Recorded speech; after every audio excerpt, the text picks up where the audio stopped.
misguided. Whatever. Okay.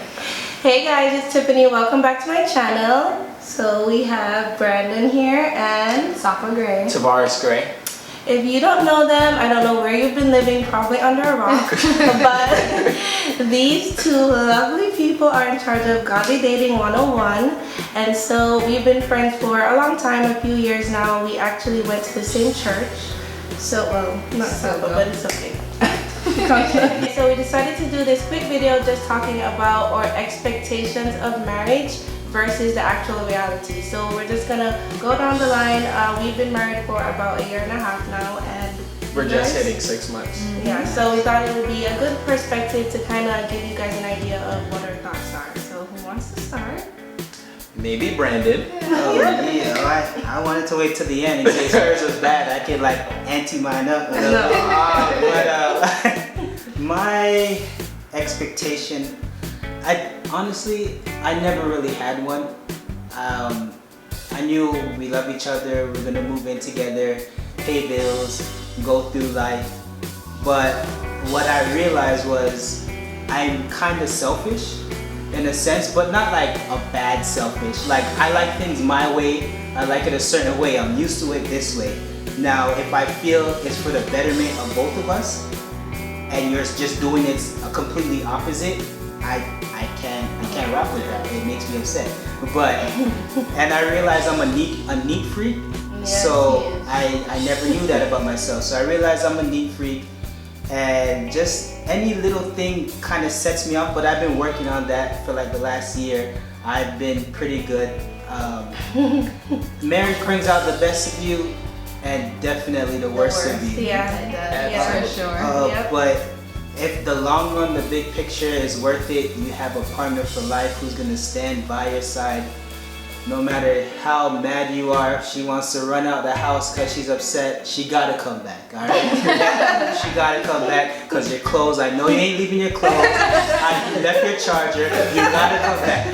But at the same time, I realized I was a little selfish. I'm working on that still. But I know once I have a jit, like, that's just gonna go away, because I heard that once you have a child, your love for your wife grows even immensely more. So I'm anticipating that in 2, 3, 4 years. 2, 3, 4. Wow. 2, 3, 4 years. I thought you said 2. Go ahead. Okay, so for me, I would definitely say that before we got married, I always thought that, you know, we dated for a long time. We actually dated for about 4 years. So I always assumed like, oh yeah, I know Brandon, like nothing's gonna surprise me. Like when we get married, like, oh, it's all good. Like you can't tell me anything about my man. Like I got this. And obviously that has been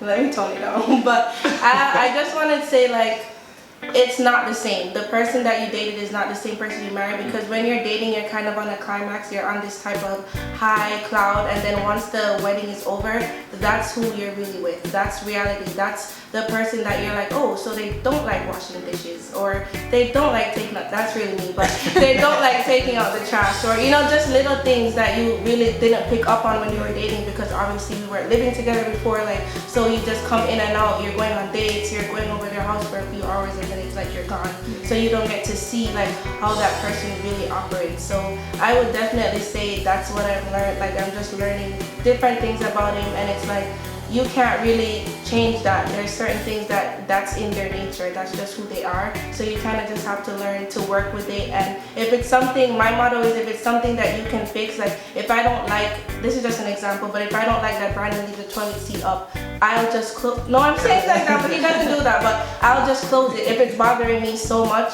like why don't I just close it instead of harassing him to do it? So it's just little things like that. So that's definitely mine. Yeah. My expectation versus reality is that I feel like I'm the easiest person to deal with. I don't really have conflict with people.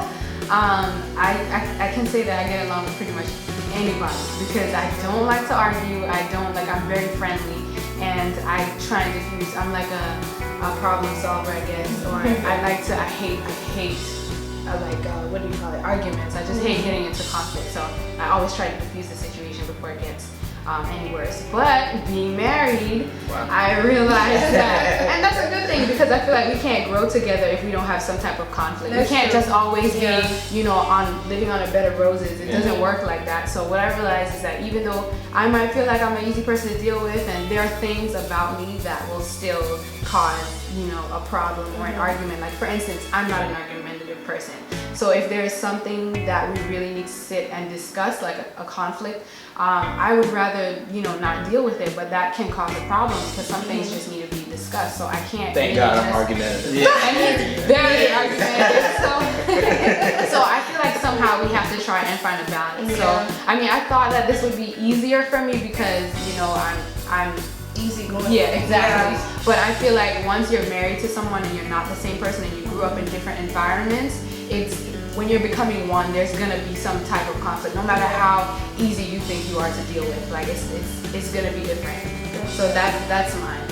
Okay, and for me, I think I can agree with what Brandon was saying because I honestly believe it wasn't in my head, but you know, judging on my actions, I could tell that I always thought I was right. You know what I mean? I won't say I'm right, but I always had that mentality. You can't tell me I'm wrong, and it's like we weren't married for a month yet, and we got into an argument about how to make spaghetti. You know what I mean? And it was like, you know, and she made it, and then you know, next thing you know, I poured the meat sauce inside the spaghetti, and she looked at me. And all I could think was, it's like, yo, this tastes so good, you know? And then she looked at me and was like, babe, if you don't mind, can we separate it next time? And I was like, no, it's going to the same place. And she's like, but I don't like it. And I'm like, well, that's how my mama made it. That's how we gonna eat it in this house. You know what I mean? And we would, and she looked, and I realized how stupid I was being. You know, and it's like, ever since then, I think I've separated every time. And it's not because happy wife, happy life, but it's like, I cannot tell her your way is wrong, so adjust to mine. You know what I mean? And I honestly believe that a lot of times marriages will fail or they'll just be miserable because it's always my way. Exactly. You know what I mean? And it's like, if I can see her perspective, even if I don't think it makes sense in your head. So it's like, I have to be able to respect that. I have to be able to, you know, cherish that. And also, went into marriage thinking, you know, 3 times a day. I'm kidding. But honestly, no, people do think that, you know, I've heard people say that nonsense all the time. Yeah. You know, we did marriage counseling. I jokingly said that with my pastor's wife. She's a counselor. And then, you know, she looked at me and was like, well, Safa, I don't know if that's what you signed up for, but you know, it's like, we go into that not realizing you have to put certain factors into perspective. You have to understand, I may not be in the mood, you may be in the mood, but it's like you have to respect that person. You know what I mean? You can't really grow if it's always what you want, you know? So that's what I went into thinking crazy, and you know, now I'm eating spaghetti and meat sauce. Tastes the same, but yeah. Okay, so that's pretty much it for the video. I hope you guys enjoyed. I'll definitely leave the links to their channel and their Instagram and all their social media down below, so please check the description box. Don't forget to comment, like, and subscribe, and I'll see you guys in the next one. Bye. Bye guys. Bye.